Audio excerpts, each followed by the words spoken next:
Welcome back to the Hoops Temple podcast. Y'all know me, Nathan Schwartz. Joining me in Sacramento, Aaron Schroeder. Good to see you, Nate. Good to see you. How was camping? Fantastic. It was the ground is hard and the dirt is as dirty as ever. Good, because we're about to get down and dirty with the 51st through 75th best small forwards of NBA, ABA, BAA history. What a list. What a grouping. It gets worse and worse as content gets worse in terms of the players, it gets better in terms of the interest. It does. I was really hoping that this group was like, I thought shooting guards was a really weak position. I was like, man, we're gonna hit small forwards. We're gonna be able to talk about good players again. We're gonna be talking about guys who made meaningful impacts. And I found like 10 of them, and then it just like kind of went downhill. Maybe it's just like 12 or 13. But man, my nomination for 75 is rough. And so I'm hoping you've got something better for me. By the time you get to the end, at this point, it's the players you liked, the players you have a soft spot for. That's all right. Yeah. Nate, you made me pick 51 last time. I'm making you pick Yeah. 51 this time. Please let me hear it. John Drew. You hated Okay. him last time we did this, but he's still the highest guy on my board. We're talking about a guy, and at this range, you've got kind of a couple different options. You've got guys that are, number 3 or number 4 on good playoff teams, or you've got guys that are like the leading scorer on non-playoff teams, guys that put up like 25 points and their team wins 35 games. I feel like John Drew is kind of splitting the difference on those. He averages 20 and 7 for 10 years. And his team makes the playoffs 4 out of 8 times while he's like the main guy. He leads the team in win shares for 5 times. In 79, they win 46 games with him leading in the team. They also push the Bullets to 7 games in the playoffs.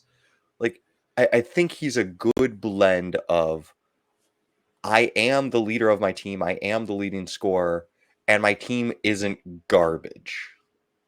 That's a tough blend to find. A lot of the times you'll see these guys that we're going to talk about, hey, they got to 20, 25 points a night, and it was on a 17-win team. Like, that's kind of the caliber of player we're talking about.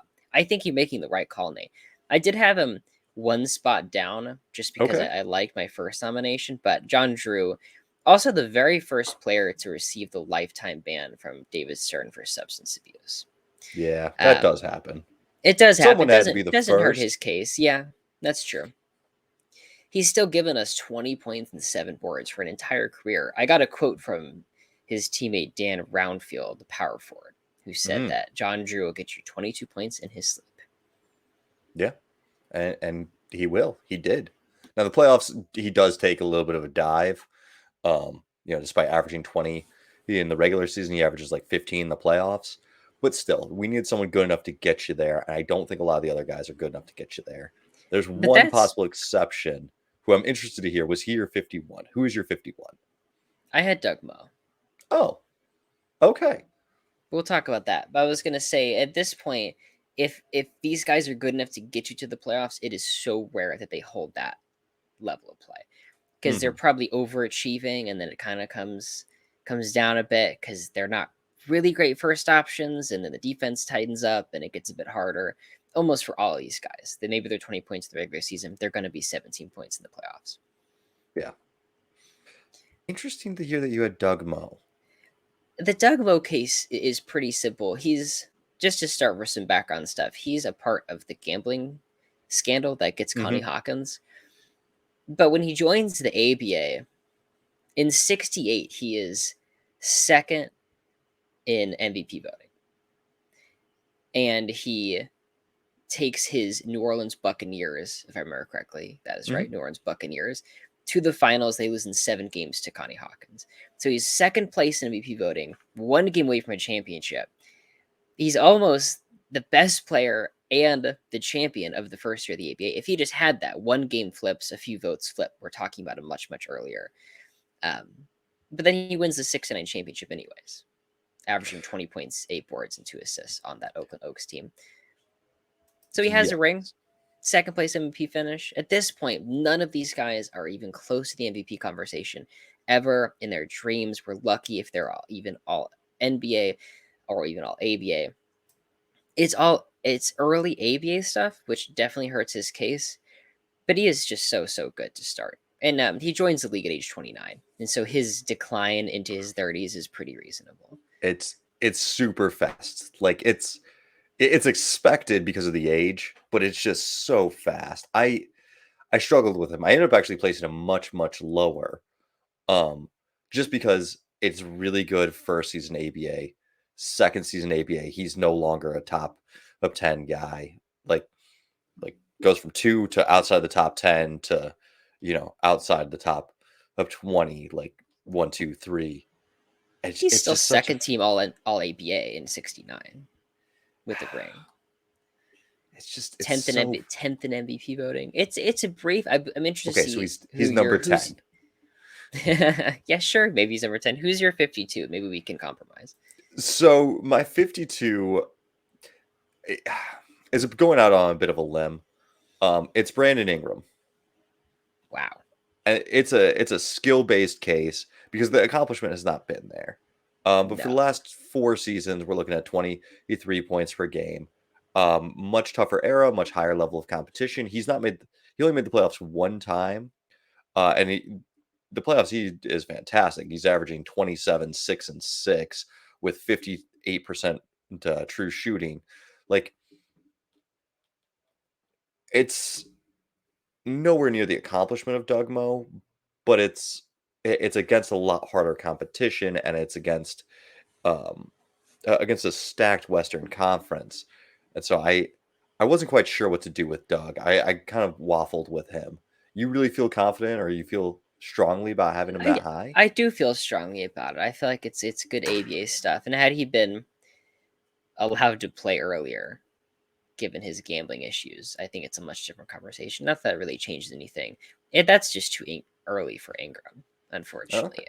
I don't think it's time yet. I mean, he has one All-Star appearance. He's hurt most of the time.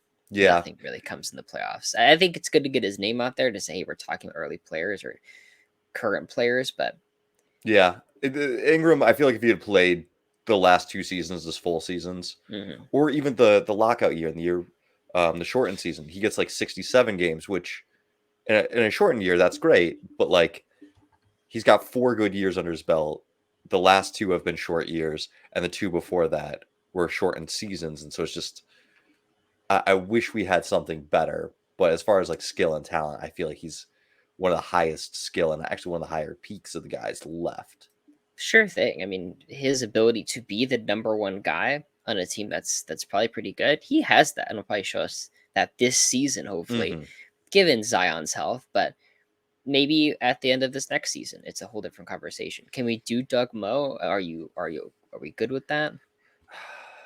So it's really just that sharp decline that really hurts. Like, I mean, Connie Hawkins or Roger Brown, like they're also guys caught up in that scandal, and then they continue to have a couple of good years. They're definitely not as good in later years as they are in their first, but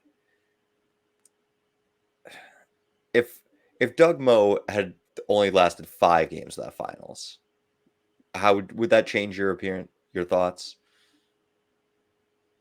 Possibly, but he doesn't. Well, But but Hawkins gets he's suspended and misses a game, and so they're yeah, able to extend the series. I'm actually not sure if Hawkins gets suspended or why he misses a game, but Hawkins but he misses a does. game. Yeah. Yeah, So like that being a 7 game series. And then I pulled up the 69 Oakland A's roster. That's Rick Barry. That's Warren Jabali. Like, sure.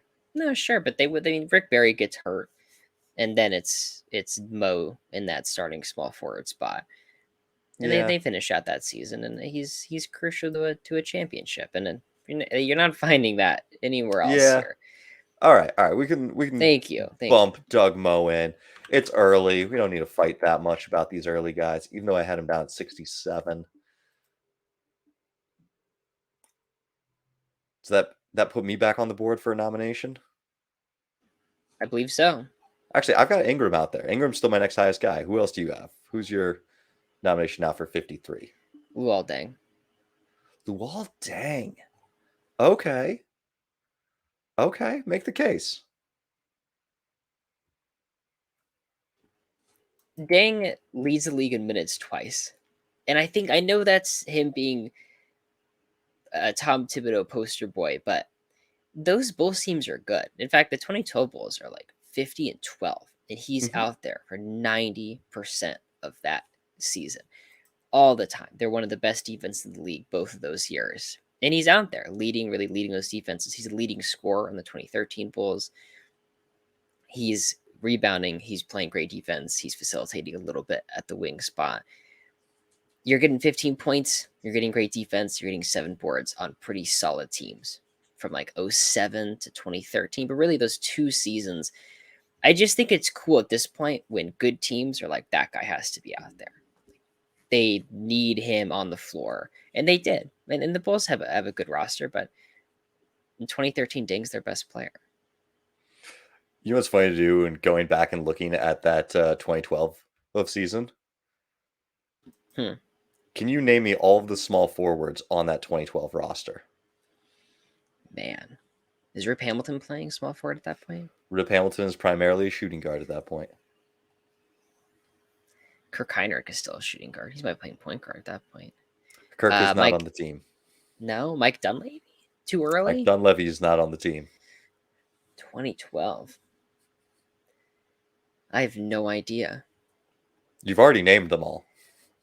It's just the one. It's just Luol Deng. That's why they need him out there. Technically, Jimmy Butler also. Yeah, see, Butler's out there. They list him as a shooting guard, or although he plays. Yeah, you look at Basketball Reference. He's a shooting guard who played 95% of his minutes at small forward, so it's a little misleading. Although he doesn't play a lot of minutes, this is still pretty young Jimmy. I had two things I really liked, or I had one thing I really liked with Luol and one thing I really disliked with Luol. In what is it, 2013, when Rose gets hurt in that first round, they are the number 1 seed. Is it 12 or 13 that he gets hurt? 12. 12. Yeah. All right, so 12, they're the 1 seed, and Rose gets hurt, and Luol just continues to put up the same numbers. There's no ability to raise. Is this like he's playing 40 minutes a night and he's putting up basically the same numbers over the rest of the series, and they lose the 8th seed. Yeah. One thing I really liked about him though is, do you know what happened to the Heat in 2007? Lost in the first round. Luol motherfucking Dang happened. That's right. 26 points, 9 rebounds to sweep Dwayne Wade and Shaq. So you're It's into good. the ranking. You're into the ranking then. So Luol Deng was like the last of my like guys that I'm like excited about. So I had him down at 64. Okay. Could I talk to you about Richard Jefferson? Wow. Sure. I was gonna say about Deng though, when Kobe demanded a trade to Chicago, they were gonna do it, and then when he heard that Deng was in the package coming back, he's like, "Wait a second, don't I want to play with Law Deng? Like, what are we talking about? Like, what are we doing?" And so Deng's talent, in a way, kept Kobe in LA. Yeah, Kobe did that a lot. Like, he didn't want to go to the Pistons if they were going to give up Rip. Kobe wanted that like 7 draft pick package. He's like, I don't want you to give up anyone, just give up draft picks. Because that was kind of his whole shtick. I'm interested in Jefferson. I didn't love it. He gets up to 20 something points and he rebounds pretty well. And it's the standard small forward, 5-ish rebounds, 3-ish assists. But as he takes over more, like 2008, 39 minutes a game, like that team isn't good. And they still have Vince Carter and Kidd, although Kidd misses a bunch of time. Mm-hmm. So my thing with Richard Jefferson is one, insane longevity. They were looking at almost 1,200 games played, 1,300 if you count playoffs. A high level contributor, and he talks about this. He says when he came into the league, he only wanted to play in the playoffs. He's like, if you're not playing in the playoffs, you're wasting your time. And so, like, just from a mindset perspective, the fact that he is constantly in the playoffs and constantly playing roles, and playing big minutes on these teams as the kind of do everything small forward. He wasn't particularly the defender that Luol Deng is, but he was more of he's a much better offensive player.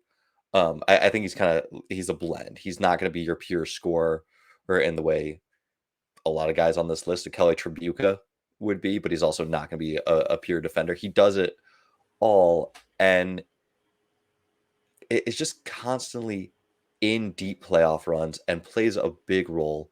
If we're looking at guys that just some career numbers, 83 win shares. It's the highest of anybody that I've got plans to talk about today. True shooting added 850. There's like 3 or 4 guys who scored more efficiently than that. And you're looking at 18 and 11 in playoff series. And if we just limit that down to series where he is playing like 30 plus minutes, it's also really good. It's trying to count on the fly. It's 7 and 6. Thought I wrote that down, but apparently I But he wrote still has a ton of series where he's like 40 something. He has 4 playoff series playing 40 minutes per game. I still like Deng for his regular season ability, like floor raising ability in a sense. I don't think Jefferson was ever really close to the All-Star team. Definitely like All NBA caliber. And I would push back. I do feel like Jefferson was closer. Watching him in those years, there was a couple of years where I felt like he could make it. yeah, but he didn't. He some didn't, guys did. but I Some felt like he guys was did. closer. 2 All-Star teams is like fringe All-Star occasionally. Like maybe you'll make it if you're lucky. I really can't see Dang a below Jefferson, but I'm willing to move Jefferson up pretty significantly. Okay. Just for statistical comparison, in the Matrix's model, Richard Jefferson's stats matrix, Sure. Dang is going to win the awards for his having 2 All-Star appearances. Stats wise, Jefferson came in 169 and Luol Deng came in 296 because of that greater impact on winning, the higher win shares, the better scoring ability. Now, the Matrix doesn't always do the best job picking up on defense, but I do think that the fact that Jefferson is on all these deep runs and is contributing at a really high level should matter. Like Deng is 74 win share, so it's not that far off. Yeah. But that is Deng's best season away. So you'd have to duplicate his best season to catch Jefferson in length. For my top 10 players every season stats model thing that I did, Deng is 24th in 2011, 23rd in 2007. Those are his 2 appearances in the top 30. Yeah. I don't think Richard Jefferson makes it at any point. Let me see. Let's see. If Jefferson were to have made it, it probably... he has 2 appearances. Well, where'd he land? You want to guess which years? He's 23rd both times. 06 is right. And 04. 06 and 04 is right. Yeah. Those are his 2 high win share seasons. Those are the 11.7 and the 11. Can we do Deng then Jefferson? I'll settle for Deng then Jefferson. Awesome. All right. So we still have Ingram as a unfulfilled nomination. You're really going to hate the next guy on my board. And I had to bring him up early because I know you're going to fight me on him all day. So we're starting high, and I'll let you work me down. But it's Andrew Wiggins. I had Wiggins at 56. I don't think we're that far off at all. I kind of like Wiggins more than Jefferson, but Wiggins was good. He's the second best player on a title team. Second best player on a title team. No, he wasn't. Yes, he was. It's not that simple. 100%. That simple. No. So, like, to put this in 2K terms, Curry is the 99 on that title team, and Jefferson, Draymond, and Clay are like Wiggins. Yeah, Wiggins. They're all like 81, 80, 70. Like yeah. There's one, and then there's a chasm. Yeah. It's as like, long as we all understand that. Yeah, we all understand that. But he did come up really big. Game 4, 17 points, 16 boards. Game 5, 26 points, 13 boards. Game 6, this is a special game. Do you have his game 6 stats up? No, I don't. 18 points, 6 rebounds, 5 assists, 4 steals, and 3 blocks. Like that is just let me do a little bit of everything while Yeah, I'm also the primary guy defending Jason Tatum. I think the reason why he was lower for me than a Brandon Ingram is we've never seen him really lead a team. Ingram, I at least feel, has led teams when healthy. And those Minnesota years are god awful to look back on. they're terrible. They're truly terrible. And I think I made a video. Actually, I didn't post it, but it was about DeMarcus Cousins, and I said with time we lose the intangibles. We remember the talent and the production. The stat sheet stays the same, but we forget like the poor effort, the bad attitude, Hmm. and really just bad defense overall. That kind of gets lost on people. And Wiggins he was like 18 points a game, but looking at the numbers, you really got to deep dive a bit because he's in the top 20 for scoring, but of those 20 guys, he's not rebounding like any of them. He's rebounding with like 6 foot guards. He's not playmaking like any of them. He's playmaking with like a Son Whiteside. He is not He's defending anybody either. And so he also isn't scoring very efficiently either. So he puts up these oh, points, they're not efficient, and he does nothing else.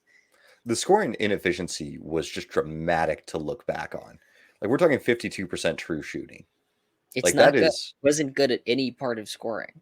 that's like 6 foot guard that can't get anywhere or that's struggling in mid-range 2 point land. Like that Hmm. is real bad. He has negative 500 points on his career or true shooting added. Like I did not expect it to be that low. Still, just from a talent perspective, I felt like Brandon Ingram is a more talented player than Wiggins, and this is a bit of a circumstantial thing. But I guess if you were going to also quantify with health, be like Wiggins had that year. Okay, I can get Wiggins over Ingram. Are you comfortable with Wiggins at 55? I want to put Jack Marin in first. Can we do that? I do love me some Jack Marin. Yes. I Thank had you. him down at 59, but I love him. Tell me your case. There's the two All Star seasons, 72 and 73, leads the league in free throw percentage in 72. In that 72 season, 22 points, 7 boards, 2 assists. But the 71 Bullets make the finals, and he's on that team, averaging 20 points, 8 boards, 3 assists. He's kind of doing it all like the small forwards at this caliber usually do. He's like second in points per game in the playoffs in that team, like third in rebounds, like third in assists.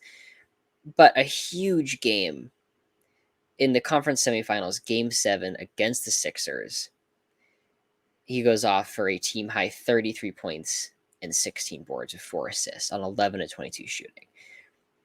The second in scoring on the Bullets was Earl Monroe with 20, 7 of 21 shooting. Monroe, Unseld, and Gus Johnson really struggle that game, but Marin steps up in such a huge way. Can we put Marin at 56?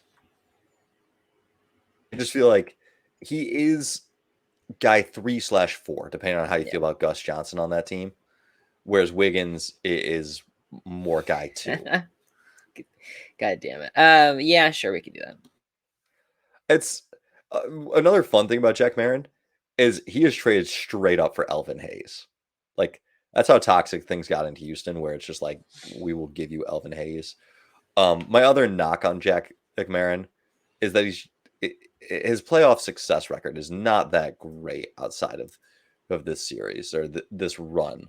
Sure. Um, You only need one, though. I only need one. It's pretty rare to find two at this level.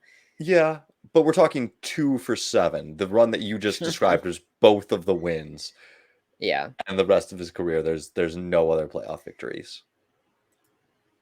I was just looking at some other stuff. I think him and Jim McMillan, who we'll probably talk about later, are both on the 75 Braves.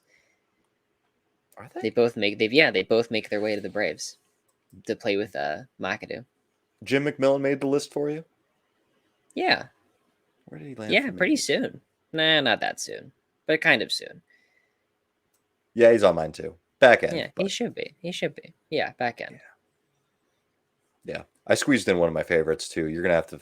Well, you'll probably easily talk me off of him, but I was just like, I All I right. don't have anyone else that I want here in Yeah. that back end. All right. So if we've got Wiggins 55, Jack Marin 56, my Brandon Ingram nomination still just floating in the breeze. My next two guys up I think you're gonna like them both, and I do not want to drop them below 58 Okay. or 59, I guess, if we can get Ingram in there. It's Jerome Kersey and Cedric Maxwell. Whoa. Whoa, indeed. I have Kersey at 74 and Maxwell at 71. What the fuck? I didn't like it at all. I had Kersey like in the mid 60s, and I was like, this guy doesn't even make an all-star team. Like, what am I fucking talking about? It's the sacrifices, the contributions to winning. It's like if you Yeah. were on your own team, you're putting up better numbers. He puts up good numbers. I Kersey, think, I'm willing to do it because I moved him and Richard Jefferson down significantly, but now I'm like, feel like I could be talked back into that kind of player if that's where we're going. But I just think it's too early. Jamal Mashburn made an All NBA team. He was my next guy. Mash fell off my list. What? He was All NBA. He was like 20. He was like 24, 6-6, taking a team to the playoffs. Strom Kersey is like that's just not a. It's a different universe. What year is Jamal Mashburn 24, 6-6? I think it's 03. 03. 03, third team All NBA. Yeah, he's 22, 6-6. 40 minutes a night. Give me something. Come on. He's way better than Jerome Kersey. All right, I guess that team did get 47 wins. I was looking at a lot more as earlier years where he's averaging 24 and the team is just garbage. And like it's a really interesting career. Yeah, he gets better near the end. He gets drafted to just the desolate place of the mid-90s Mavs. Puts up some big numbers. Whoa. Gets the mid-90s Mavs should have been good, but they should have up. been. They were terrible. I forget who they hired, but he wasn't on Phil Jackson's staff, but he was like a disciple of Tex Winters and was like, listen, Phil Jackson is the greatest coach of all time, and he runs this triangle offense, and I'm going to run the triangle offense. And then tried to force Jason Kidd into this equal opportunity, spread the ball around. Their no point guard needed offense. And it just drives Dallas. Like, it's not good. It's just one of the worst things possible. But Mashburn drops in just averaging 24 points a night or 19 points and 24 points, gets hurt, then gets traded, then is hurt, and then is hurt again, recovers in 2000, up to 20 points per game again in 01, plays another half season, then his big All-NBA breakout year at age 30, and then he gets hurt the next year and he's out of the league by age 32. Like, he finally figured it out and his body gave out. Is Tobias Harris 30 yet? Is he? It's just saying, maybe it's not too late. Maybe it's not too late for the All NBA breakout. Like, that's the last time you can do it. If you haven't made an All Star team yet, that's the last time. It's like, all right, it's officially too late. It's the Jamal Mashburn line. Last year was his age 30 season. Too late. So he missed it. Mashburn has such an interesting jump shot. If you remember, it's just kind of funky. Yeah. So I was looking at Mashburn. And the thing was that he was putting up these great numbers on really bad teams, then goes to Miami and puts up numbers on he figures it out better in New Orleans, man. He does seem to figure it out in New Orleans, and even that 2001 run is a really good run. All right. Thank you. Thank you. I'll take it. The way these lists are made, at this point, it's like I have this list 51 to 75, and I feel strongly about none of it. I don't feel good about any of this stuff. And like, if I could give each player points, each one would be like 1 point apart. Yeah. Like I think of like the 1 to 100 rankings, and like we need decibel points for a lot of these guys, just to separate and split them up. So right, Mashburn at 57. Can you tell me why on earth was it Maxwell? Cedric Maxwell? Yes. I always mix up him and Sabalas. So Cedric Maxwell is the guy that gets the Finals MVP over Larry Bird in '86. Is it 86 that he gets it? 81. 81. Come on. Although also an excellent, yeah, 81. He What wins am, two what am I rings talking and it wins the 81 Finals MVP. My notes I wrote down 86 for some unknown reason. That's definitely Bird. That's Bird's Definitely a like magnum typo. opus. Yeah. So 80, 81. And I see how he got it because if you look at their averages over the course of the series, it's pretty close. Bird's finding a lot of other ways to contribute. Cedric Maxwell has a bad game one and game two, but then games 3 through 6, he's 22 points per game on basically 65% from the field, 11 rebounds. It is a masterful series. Um, at the height, the highest level of competition, it is contributing to winning at a super high level. It is also for his career. We're looking at 830 games, looking at almost 80 career win shares. Like I was leaning a lot more towards guys that contributed to winning, guys who contributed efficiently. He's got plus 1,500 points true shooting, and guys who kind of did it for longer. Because I feel like at this tier, you could put a lot of these guys on bad teams and have them put up shots and put up points. And I wasn't super interested in the guy that was going to be the best player on 35 win team. I was interested in the guys who were maybe going to be the third best guy on that championship team. And I feel like Maxwell, over the course of that year, he was probably the third best guy, but then he came up big in that 81 NBA Finals. Also leads the league in field goal Yeah. percentage in 78 and 80. That's So such a not for nothing. strange stat. I feel like field goal percentage, the winners of that stat, the leaders of that stat is completely lost on me. I know recently it's like DeAndre Jordan and it's Rudy Gobert and It's like a big those man guys. stat. But in the past it really wasn't as much because big men were like posting up. It wasn't Hmm. like the rim running dunker spot kind of Clint Capella stuff. It was more like he gets his shots down low and takes a little post hook. So the leaders in field goal percentage is like, whoa, like that guy led the Yeah. league in field goal percentage. If you get a wing that can run the floor and get on the break, they're actually probably getting more dunks and whatnot than your big men. So are you out on Yeah. Cedric Maxwell? Finals I just feel MVP? like it's too early for someone that just didn't really carry too much of a load. And you can see, look at the season before Bird gets there. He's there. That team sucks. That team's terrible. Like it's not ready. Okay. So you're leaning more towards the star guys, more towards then can I offer you a Bobby Freerick? I don't I don't even have that guy on my list. I'm not sure that is. You failed me. You failed me, Nate. I need That is 1947's uh player of the year basically. It is him and Joe Fulks battling it out from the small forward position. Bobby is a three-time BAA first teamer. He was already 27 when the league started. He was one of the military men recruited to the NBA or BAA at the time by Red Auerbach. He is in his first three seasons. He's first, third, and 11th in points per game. He is uh, first, third, and 11th in true shooting, second, fourth, and 14th in points per game. He leads the Washington Capitals to a 49 and 11 record in 47, which is a 67 win equivalent if we were looking at a 72 game season. The first year gets 18.7 win shares, which is greater than any Kobe Bryant season. Like it's it's a fantastically short, terrible era.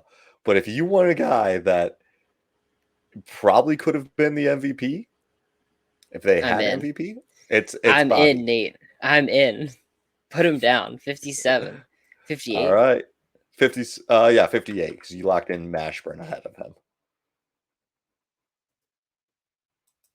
Your turn for a nomination then if you're not going to give me Jerome Kersey and Cedric Maxwell It's or just Brandon too Ingram. early. or Brandon Ingram. I got 3 guys on the board that were. That's true. Just bullying you right now. It's rude. You you come to my city and you just push me around. My nomination's Cron Butler. Okay, make the Are we case. Cron Butler from 04 to 11, 2011, 18.6 boards, 3 assists, has those 2 All-Star seasons where he's essentially like 20.7 boards, 5 assists. He's really for one of those seasons. 2007, 2008, about 20 points, about 7 boards. We'll say 4.5 assists. That's pretty good. And it's a pretty rare combination of scoring, rebounding, and passing. And he's a good defensive player. A lot of the times these guys are good scorers, like a John Drew, but John Drew averages like 1.2 assists per game. It's Mhm. really low. He's really doing it all. Pretty big playoff games too. He's on the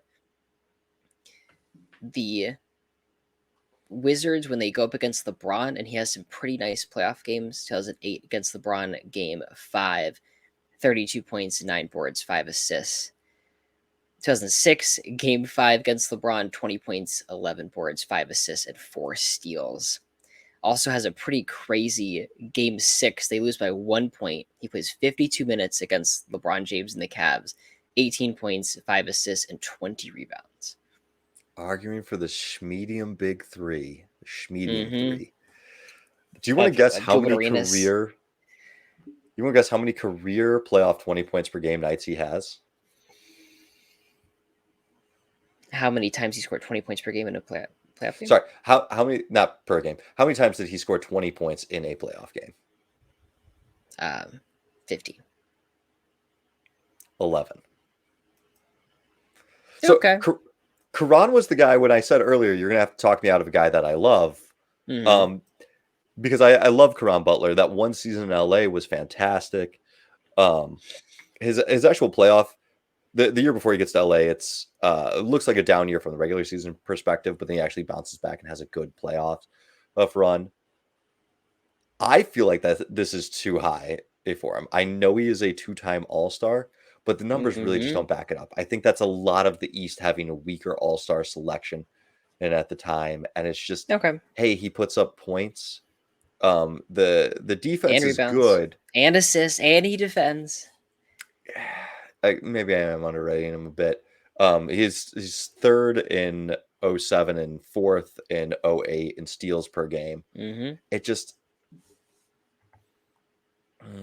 it's just Come on. the Reeling him memory in. of it is not as good as the numbers. Let's pause I'll for tell him. you what. I'm not against it, but We'll negotiate. Do you want to do Ingram and then Butler? definitely Ingram before Butler. That's I will offers take on the your table. Ingram offer. I will refute the Butler part of that. That's not taking my offer, Name. You mean that's not how negotiations That's work? not a negotiation. You can't just take the things that you like. It's okay. So I want you to picture me this. If he's on a better team, what do his numbers look like? I mean, it's close to what he was in like 2011 Dallas, which is like 15, 4 and 2, basically. Which is basically what we're looking at for Jerome Kersey or Cedric Maxwell. And they're coming up huge for teams that win. Well, Kersey No, doesn't no, win the title, but Maxwell no, does they win the don't. title. No. Yeah, Kersey is huge in 2 NBA finals. What sure. what does Caron Butler look like in a finals? I don't know, but he could make an all-star team. He could in a weak Eastern Conference. Hey, the West sucked in the 90s. Jerome Kersey could Yeah, have snuck in. but he sneaks into the finals. And actually the West in the 80s still had a pretty loaded front court as far as all-stars go. Yeah, Barkley was still there. And trying to Barkley, remember Malone. Barkley. Yeah, Karl Malone took up one spot every year. Okay, that's fine. I'll do it. Jerome Kersey. So Ingram and then Kersey, and then you can stop yelling at me. Ingram, Maxwell, Kersey. Fine. Because I do think you got to have Maxwell. The finals, listen, it's not my favorite award. Um, but it is still something of value, right? No, you're on mute. I'm just gonna pretend you said yes. I do I the said editing. yes. I said Oh, yeah. okay, I you're on agree. mute. So Ingram, Maxwell, Kersey, And then Karan Butler at 62. and then Cron Butler. Can I interest you in a Andre Karolinko? Okay, I was surprised. My memory of Karolinko does not seem to match with the numbers of Karolinko or the impact of Karolinko. Because I felt like Karolinko was a lot more impactful. What do you like about Karolinko? It is everything to do with the 04 season. In 2004, he leads the Jazz in scoring. He's first in rebounds. He is second in assists, averaging 1.9 steals and 2.8 blocks, also leading that team in those numbers. 37 minutes a night. His teammates, guys playing minutes after him, Greg Ostertag, Raja Bell, Carlos Arroyo. Is it Arroyo? Do you remember? Arroyo. Arroyo? Yeah. Jaron Collins, no idea who that is. Ro Lopez, Deshaun Stevenson, Sasha Pavlovich, Matt Harpring, rookie rookie Mo Williams, really struggling. That team is terrible. They win 42 Okay. games because Andre Karolinko is a monster. He leads the team in scoring, which is the only time he ever does that. Sure. It's 2.8 blocks a night as well, which as a small Yeah. forward, I guess he's a power forward that season. Mhm. That's His it's on-off a numbers are ridiculous. it's It's a like plus really good year. 11.5. Yeah. Yeah. It's one of his few years where he's an efficient scorer. But it's one of his most efficient scoring years. I looked at that Hmm. year. I really liked the thought of that year. Um, but the no playoffs, 42 wins, no playoffs. That does, I think, hurt. I would have liked to have seen what he did in the playoffs. I I do listed think you his another. teammates. Go look at those teammates again. Great. Did I you even know that Greg Ostertag was playing in 2004? Sadly I did because I watched him play in 2004. I can tell you this: he's not any better in '04 than he was during during the Malone era. It is not a good time. I do think a year. Well, Matt Harpring was hurt half the year, but That team is awful. That team wins like 5 games without him. they do actually. So we know exactly what happens because the next year he plays half the games, Hmm. and they drop to a 26 win team. Yeah, they're Um, terrible. And I looked up what they did with him. In 05, they were 15 and 26 when he played, which is bad, but it's not 26 wins bad. It's more like 38 wins bad. yeah. 35 wins bad. Wait, what did you say they were with him? 15 and 26? Oh, I thought you said 5 and 26, and I was like, no, No. no, that's really bad. Like five That'd and twenty be six is six is make you cry bad. yeah. Um, It's a so 30 win. It's a 30 win pace, which is unfortunate, but um my my big thing for him, or the thing that I think that it hurt me in looking at him was that he doesn't play a lot of minutes when they finally get good. Like, so we get to the '07, '08, and he's getting like 32 minutes a night in the playoffs. And I was actually on a call with a buddy before this, and I was debating Karolinko or Tayshaun Prince. Because Prince does not have the All Star teams. Prince does not lead a team anywhere, but Prince is just plays a lot. so good for so long. And Karolinko, I think that '04 season is better than anything else Prince has. Yeah, But but it's really not much else. He has a block title the next year. He plays in enough minutes and enough games to get the 05 block title. yeah, but Prince, you know, Karolinko has one series over 35 minutes. It's a night his entire playoff career. Tayshaun Prince has 7 over 40 minutes. Yeah, Like Prince is I on a get key, that. is a key member of a team that makes 5 straight conference finals, wins a title. And I'm always mad that he is not an all-star in '06 because he absolutely deserved to be an all-star in '06 and is just kind of screwed by them deciding to put in Rashid over him. I don't think there's a Hmm. great case for Rashid to be the the fourth Piston All-Star in '06. My next guy was Sean Elliott, if you want to go that direction. Sean Elliott is actually two guys down for me. I got Okay. Calvin Nat than Sean Elliott, so I'd rather do Elliott. Okay. Where'd you have Calvin Nat?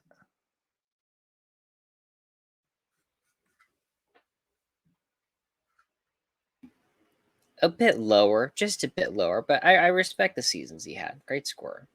Okay. You want to do the Sean Elliott talk? Oh. The Sean Elliott talk is not very interesting. It's not very exciting either. Imagine a small forward that was kind of good at scoring and didn't do much else. That's Sean Elliott. All right, moving on. Okay, I can add a little bit to that. No, please, please. So the Pistons traded Dennis Rodman for him because they were trying to reinvigorate their lineup, and then they declared that this was one of the worst trades in Pistons history and traded him back to San Antonio for even less. You wonder why the mid '90s Pistons are awful. Yeah. Now he does have what's known as the Memorial Day Miracle. He hits a shot in '99 to win. I forget who they're playing. I think it's the Jazz, but helps them get to the finals. They end up sweeping the series, so I'm not really sure how like exciting of a buzzer beater this is that he hits. He was supposed to be a 3-point shooter. Is 38% on like 2.5 attempts per game during his It's the peak. '90s, though. It's the '90s. That he was a good Yeah, 3-point shooter. yeah. I mean, he's a good 3-point shooter for the '90s. Yeah, he has 2 seasons. 2001. 2001. How many minutes he's playing in 2001? Okay, 2001 he qualifies for 11th in the 3-point field goal percentage. Yeah, That's cool. 1996 he was 12th and made threes. he's a shooter. He's a scorer. Yeah. There are some reasons why people will say that Dennis Rodman or David Rodman, David Robinson didn't have any help. And they do kind of point to Sean Elliott being the Batman to his Robin, which is Yeah. not like the most ringing endorsement for him, but he is a number 2 for those Spurs. He's a number So 2 on like 59 win teams. yeah. Although they do win 55 without him. As soon as he gets back, they win 62 and then 59. So like Yeah. it's 47, 49, 55 without Elliott, 62 once he comes back, and then 59. And then you have the David Robinson injury. But I think 63 is a good spot for him. Great. Now you want to talk about some Calvin Nat? Yeah, let me hear the Calvin Nat case, please. Okay. Did you watch any Calvin Nat highlights for this? No, I didn't. Tell me about it. Shorter and stockier than you'd expect, but like pogo stick legs. Like I'm trying to think of like a modern comparison. This is going to be really bad. Okay. But think of a little bit like the first time you see Zion Williamson jump, where it's like, oh, he's kind of pudgy and like stocky, and then he just jumps. You're like, oh, holy cow, this guy just bounces. I get it. From what I saw of his highlights, the man does all of his damage within 5 feet of the rim, but like he can do it a couple of different ways. He can muscle you through. He cuts just so beautifully, and his cut is like, I am open. Give me the goddamn ball. Like I am here. I am ready. As far as what he actually accomplishes, he is a one-time all-star from 1980 to 86. He is averaging 8.4 points per game, 7.2 rebounds. From 80 to 84 of that part, he's on a bunch of mid-win 40s, 40 win teams with John Paxson over in Portland. But then in 85, he gets to the Nuggets, and he's the number 2 behind Alex English and helps them make the Western Conference Finals. He gets a game off of the Lakers. I couldn't find highlights of the game, but I found the highlights of, or not the highlights. I found the like TBS announcer's intro for the next game, and it's like, will the Lakers be able to overcome Calvin Nat and his scoring appearances? Like, a team destined for the finals, disrupted by the great Calvin Nat. Very old timey reportery, but like, just good. He's nicknamed Pitbull, strong defensive player, undersized, but I'm I really interested. liked all that I saw. Let's do it. Let's put him at Nat at 64. Hell yeah. All I'm gonna right. give you 3 names for 65. Okay. You ready Okay. for those? So let me know if anyone interests you. We have Karolinko, who we talked about. He's still on the Yep. board. Gordon Hayward and Gerald Wallace. Mm. So my next 3 names, actually, my next 4 names on the board were Rodney McCray, Kelly Tripucka, Gordon Hayward, and Gerald Wallace. So we got two out of the next 4 names overlapped. Let's do who were the 2? It was Gordon Hayward and Gerald Okay. Wallace. So is Hayward in front of Wallace for you as well? Yes. All right, that we're in good shape. Do you want to do that for 65? Yeah. I don't love the fact that we're putting. I don't know. I do not like Gordon Hayward. And I was actually trying to figure out more ways to knock him down. I was kind of hoping you'd come up with them. He has No, very I limited liked playoff it, successes. but he has one great run. He has one great series. That's He has hard to one find. great run. 2017 takes the Jazz to the playoffs, and they beat the last edition of the Lob City Clippers. He averages 24-7-3. And they beat him in 7 games, and he leads the Jazz in the scoring in that 7th game with 26 points. He leads the entire game with 26 points. And they get swept by the Warriors, of course, the next round. But it's a really good playoff series. Blake does get hurt in game 3. I mean, Blake always gets Blake hurt. always Someone gets always hurt. gets hurt. But I just don't know that we really need to like boost up Gordon because the Clippers are up 2-1, and then Blake falls out of the series, Yeah, and the Jazz come that's a back to win in 7. 51 win Jazz team though, led Mhm. by Gordon Hayward. And really, Gordon, if we want to talk about the talents, Gordon had a lot going for him. He was a wonderful playmaker and scorer before he snapped his leg, and he's really just never recovered. He will also join Enes Kanter as like the next right wing grifter or ex NBA player, but that's besides the point. He was actually a really good player pre leg snap. I hope not. I hope he doesn't. Did you see my video on Cantor? I did. I actually I was kind of like, do I want to touch this? Do I not want to touch this? And I saw yours, and I was like, fine, yeah, I'm gonna touch this. Mm-hmm. Uh, yeah, we I we can. I went back and forth. I'm like, I should say something. Like everyone's mentioning it, and I'm not gonna. I wasn't gonna mention like making fun of Cantor. I want to be very clear that like what he was doing was terrible, and he's a stupid fucking person. Anyways, I had a guy in my comments started commenting about how like, well, it's gonna have this genetic advantage and it's unfair. And I'm like, my guy, I'm a 5'9" Jewish guy. Like, you think I don't play against guys with a genetic advantage over me? Like, like that's yeah, sports. I that do is, not care. Or it like, is just kind of sports. What is it? is I wish I miss when Cantor was like he's like democracy and yeah.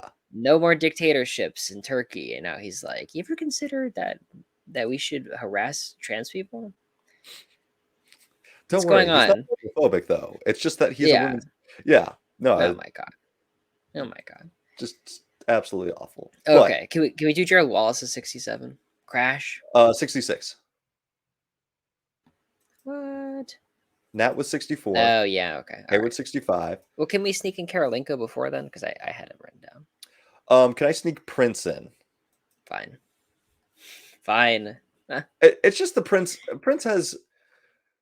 He doesn't have the offensive game, but Prince is just legitimately one of the best defenders for such a long time that I think. I think that what you want from either Eric Karolinko or Gerald Wallace is to be Tayshaun Prince. Like, if your team is successful, you want them to be Tayshaun Prince. And Prince just does it for longer, does it better.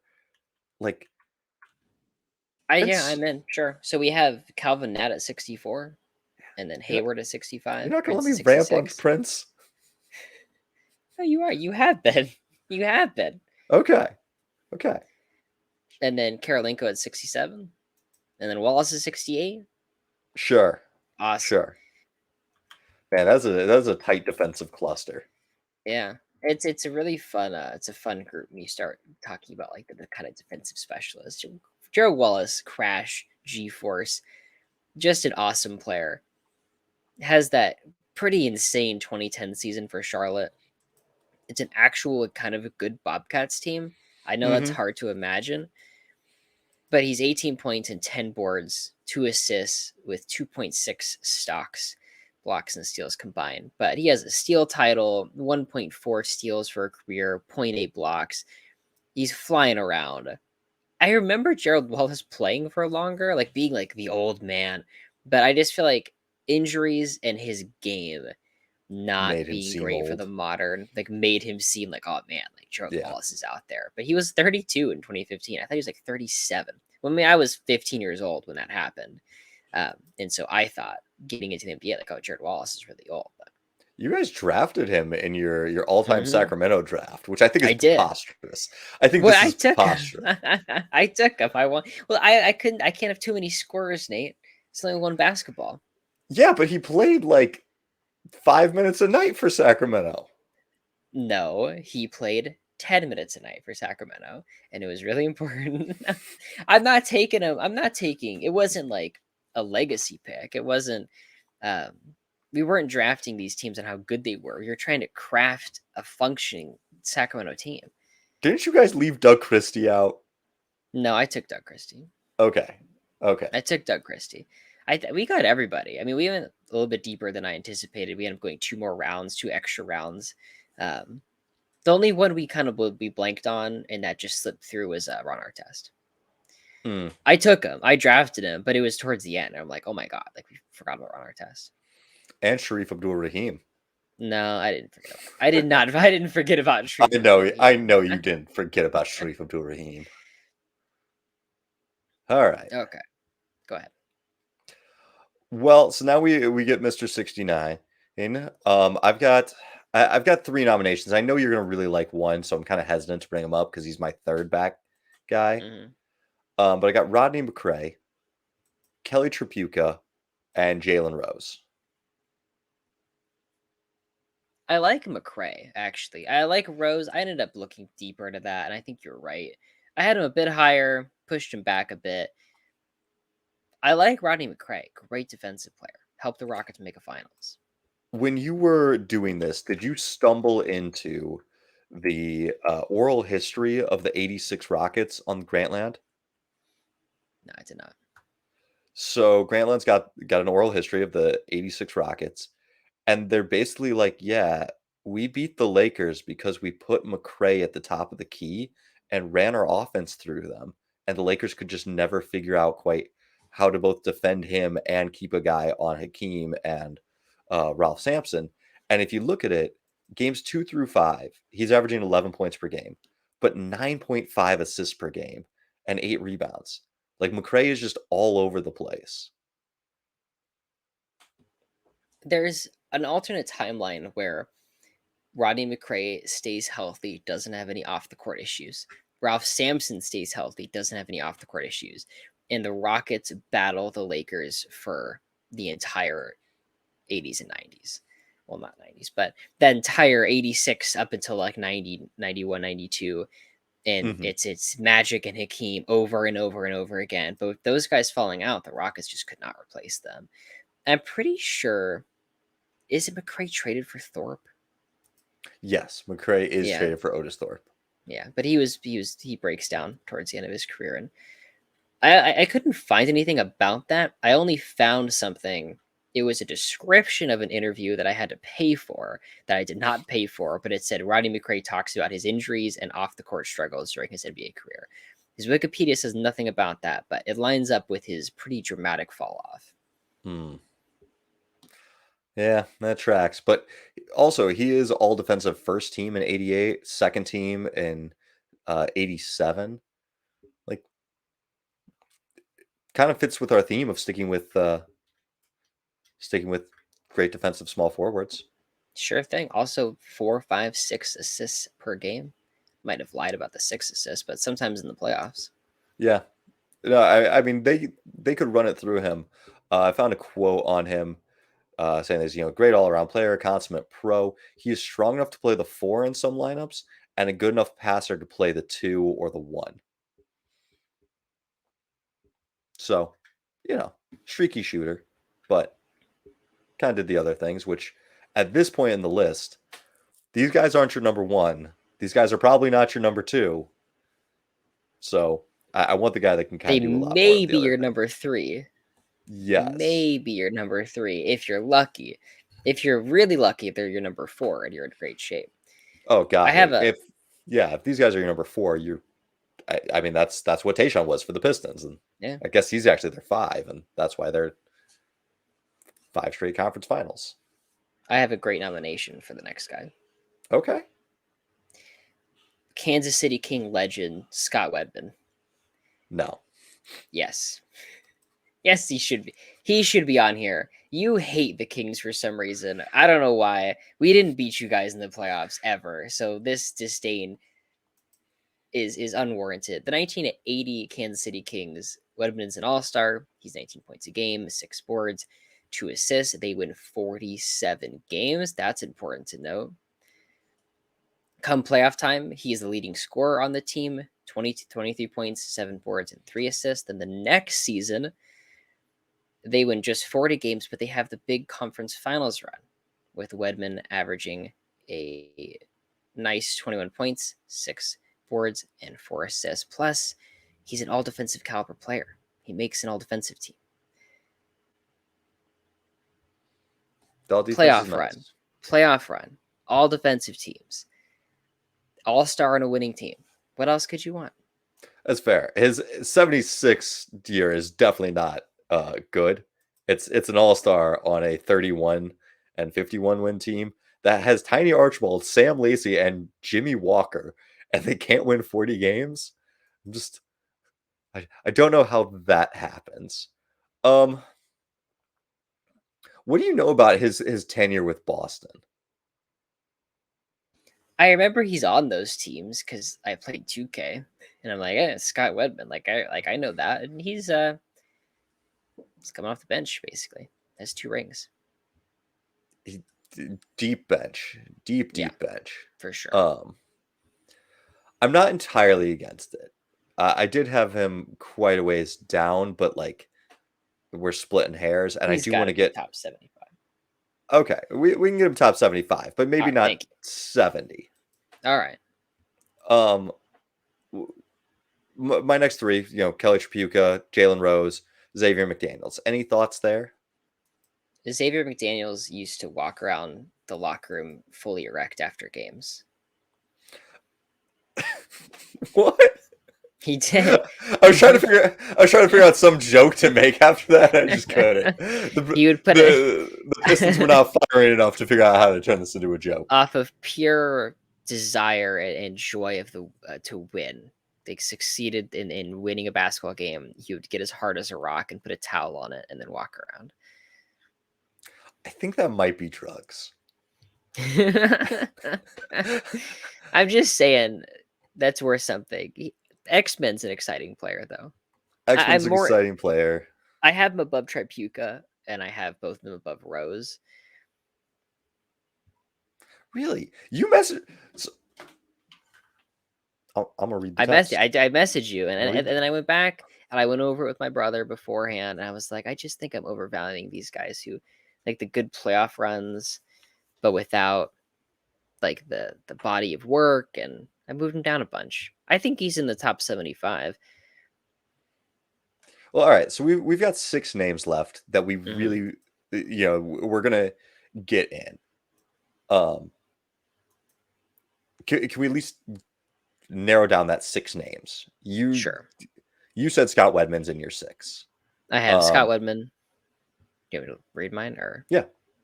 Scott Wedman, Jim McMillan, Danny Granger, Xavier McDaniel, Kelly Tripucka, and Jalen Rose. Okay. Oh, so Cincinnati's Powell didn't make it. Nah, he ended up falling out, but I do like it. I like it because he's pretty good into like 74, and he makes his all-star teams in 70 and 71. But I couldn't get there. Okay. So I didn't have Granger or Wedman. Um, but I really didn't like my 75. So I'm super happy for you to make a case. Is to have someone over him. Um, the guys that I had that you didn't are Mike Mitchell, Cincinnatius Powell, and Corey Maggette. Get Corey McGetty out of here. I I think Corey Maggette's good. I don't think he's that good at all.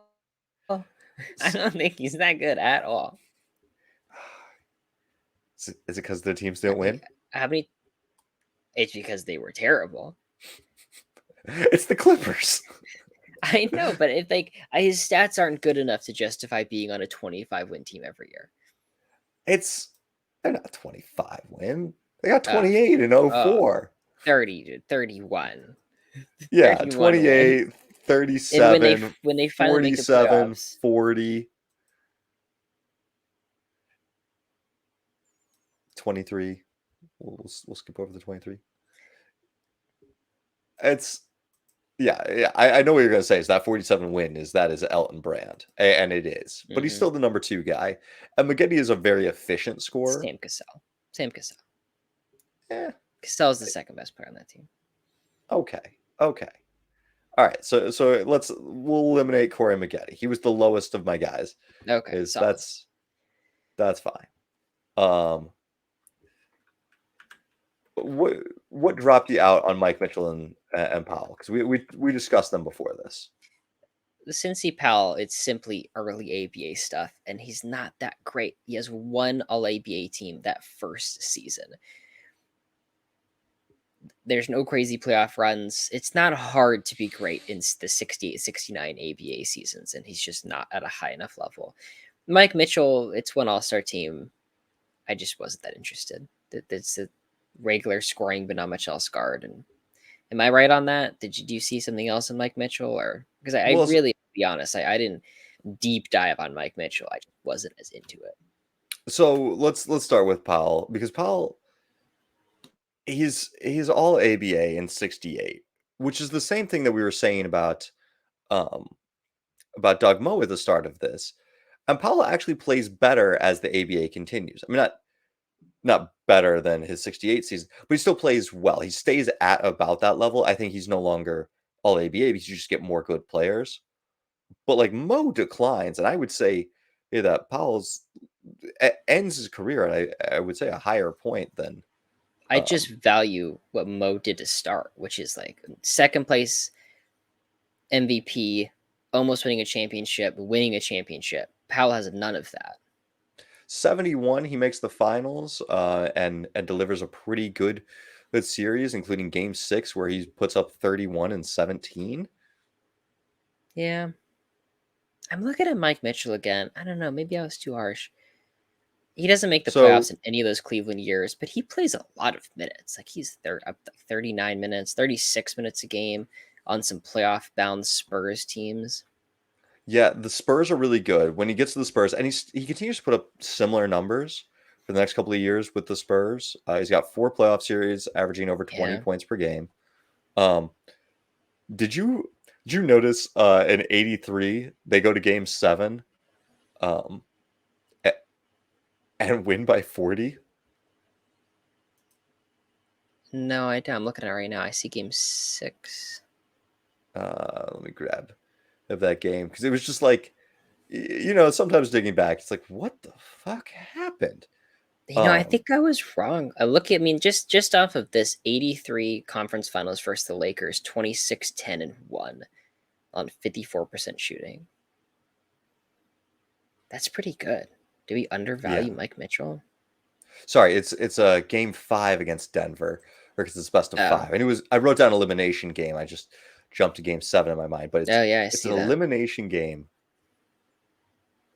Whoop No, on him. it's not that serious. Poor Kiki Vanderway couldn't. I'm Oh looking yeah, at it. you got it. By What game is it? 40. Where am I not? It's game 5 of the semifinals. Okay. 83 versus So it's not just elimination. It's yeah. just a brutal slaughter of them. What's elimination for Denver?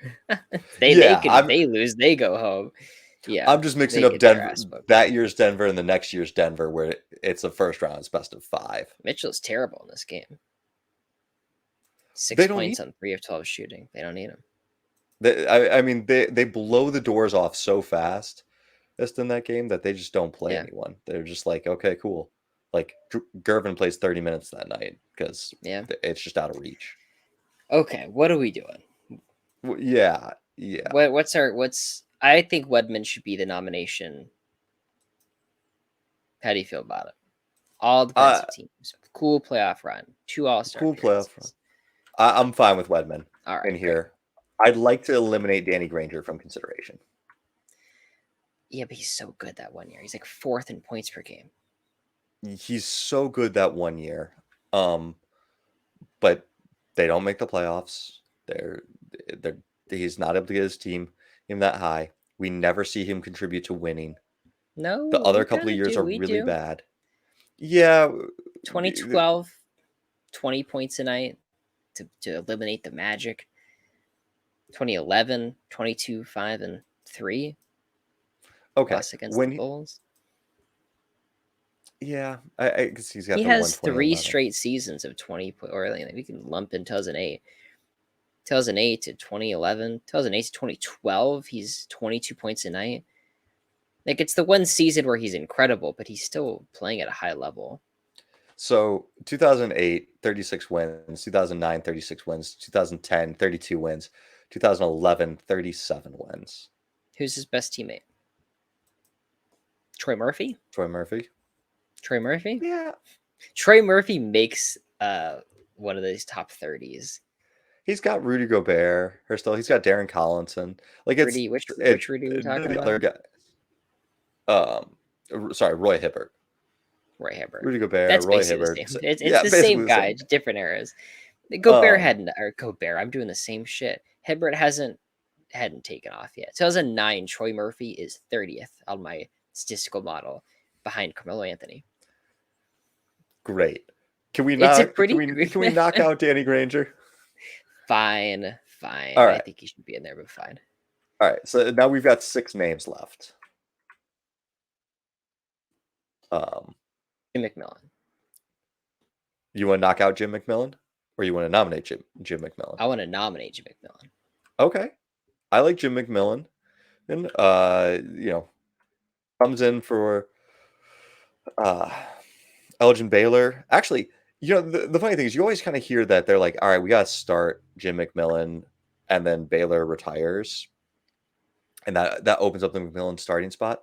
But McMillan averaged like 40 minutes a night the previous playoff run when Baylor was still like on the team. Like his speed really helps the 72 Lakers. He is the 4th guy on the 72 Lakers, but they don't win if he's not there. Well, No, he's playing the second most minutes. He's always out there, and he's the one guy that isn't 6,000 years old. That team is ancient with Wilt and Goodrich, and Goodrich isn't that old yet, but West and whatnot. It's a little McMillan bit the is Andrew Wiggins showing up when you got all of the old guys, and it's like, all right, we're gonna rest you guys as soon as anything's out of reach. McMillan plays in, even for his entire career, 72 playoff games at 38 minutes per game, 17 points, 5 boards, 2 assists. It's contributions to winning. Like, good teams want him out there.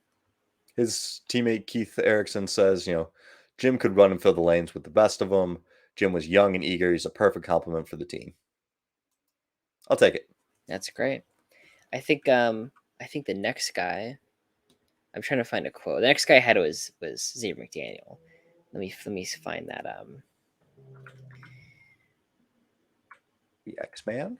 Quote, McDaniel prioritized manhood, specifically his own manhood. According to McDaniel's teammates in Seattle, he often walked around the Sonics locker room fully erect after games, hanging towels on his hardened member. He also fought people and fought them constantly. I'm not sure what that last line is about, but that's part of the quote. Yeah, I don't know if that helps or hurts. He was, dude. He was so into winning that he just gets rock hard and walks around. Tell me that Kelly Tripucka cared that much about winning.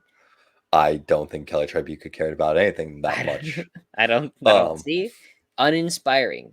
X-Men is inspiring. It makes you want to get hard and do stuff. I was pulling up one of my basketball almanacs to try to get the year by year scouting report for him, and they had this in there. That thrives as an intimidator, plays physical if unpolished defense, good mid range turnaround, fantastic finish, not as good of a driver as one would expect, and streaky outside shooter. Which I think at this point you've got the limitations. You've got that the fact that he can be a lot of good things for a team. Kind of reminds me a bit of an Anthony Mason, and I think this is about where we're going to end up with Mace. Um, so I'm cool with it. I locked him in at 72. All right. At I this don't point, know I've what got I Kelly did. I might. Tripucka or Jalen Rose. I don't know if I had a.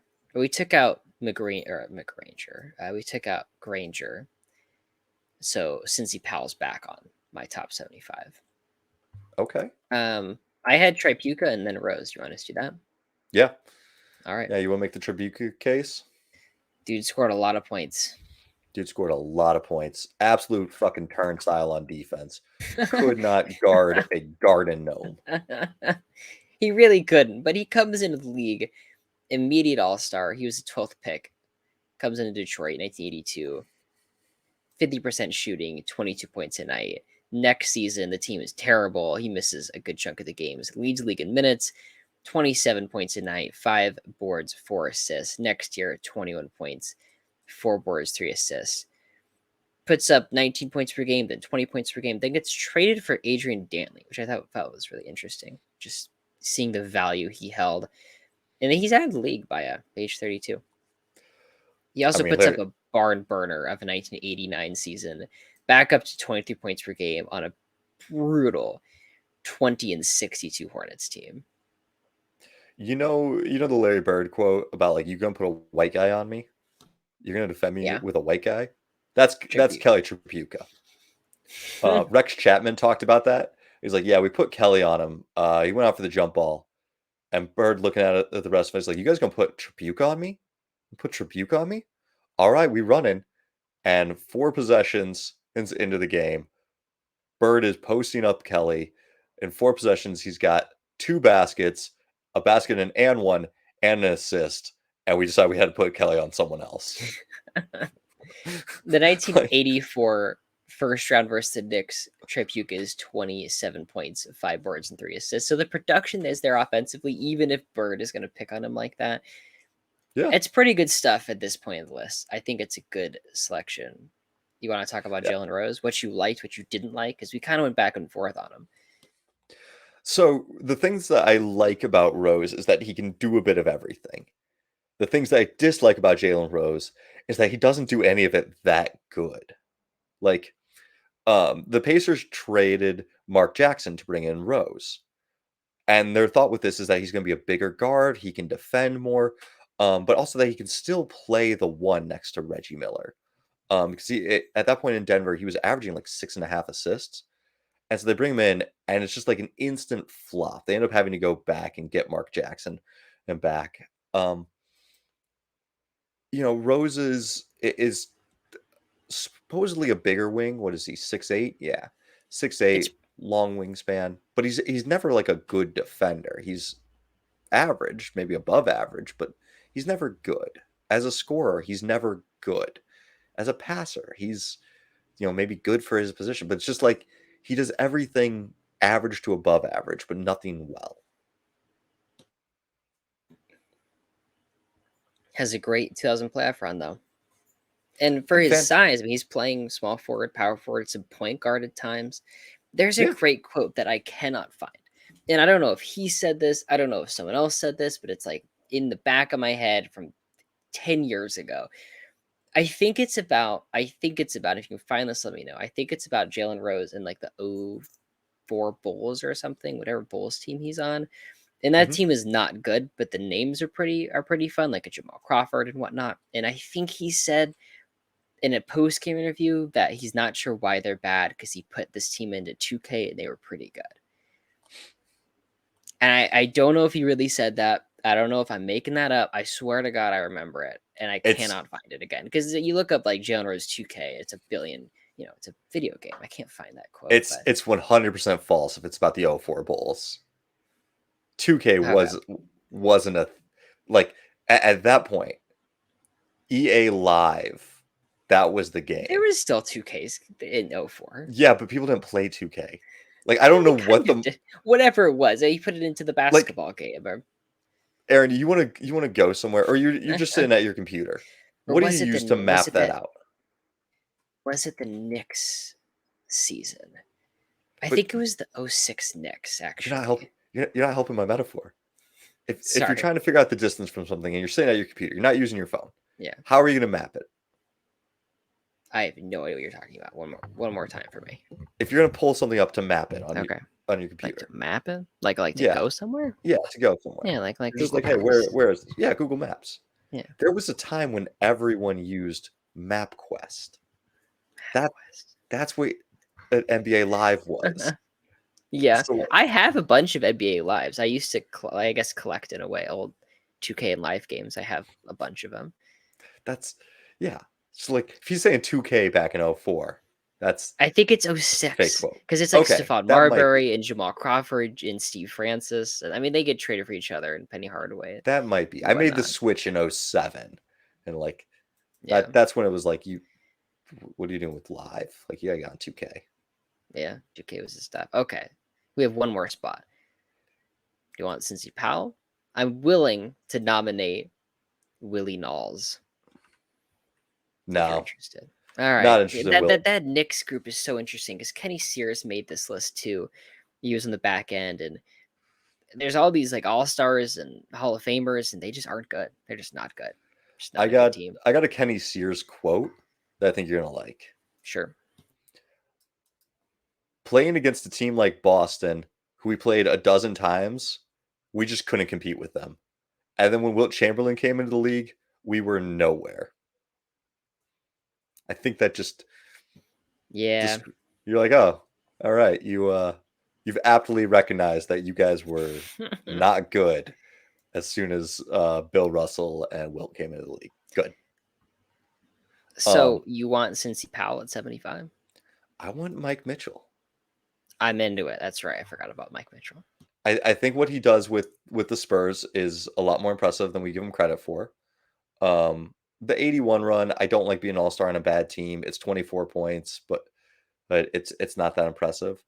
I'm also going to say, I think that this man could have had an insane career.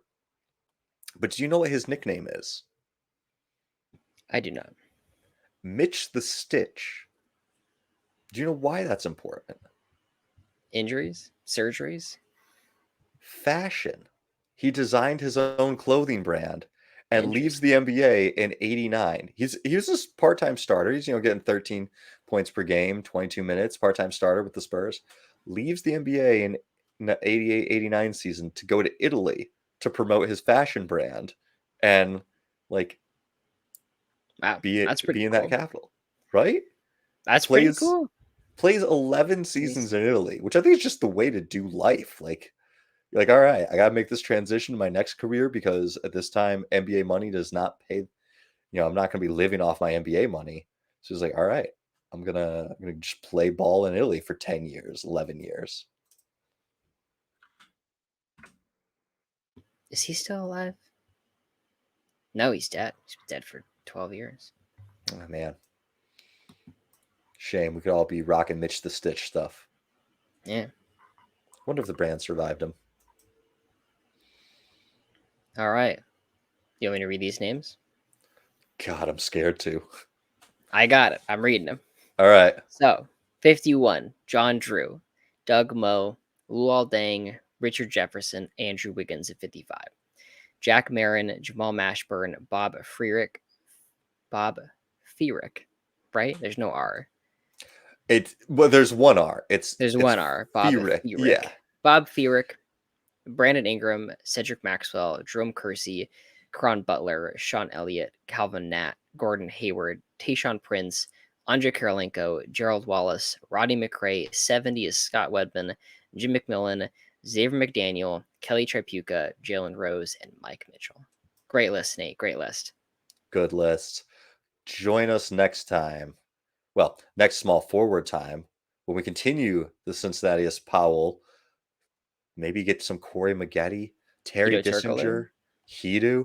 Yeah, Hedo was a tough one for me to cut, but outside of that 08 year, it just didn't feel like he had it. 08, 09. Tony Kukoc.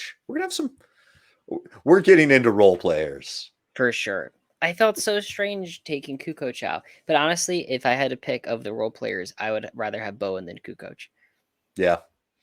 And that's crazy because I think about Kukoc as like the sixth man on the 96 Bulls, but he just isn't. He really isn't playing that much. He's never playing that much. He's not playing that well either. It's tough because he really is a small forward. And it's like, okay, do you want to take out Ron Harper, Michael Jordan, Scottie Pippen? No. All right. Well, we can put him at power for Rodman. Like, just. Yeah. But, all right. Well, where can the people find you? Possible Chairs on TikTok as always. Find me at the Hoops Temple Pod on TikTok. Also, if you guys have comments about the list that are maybe longer than what you could just post on TikTok, email us at hoopstemple@gmail.com. We will read them, and your comments may make it on the episode. So hit us up there. All right.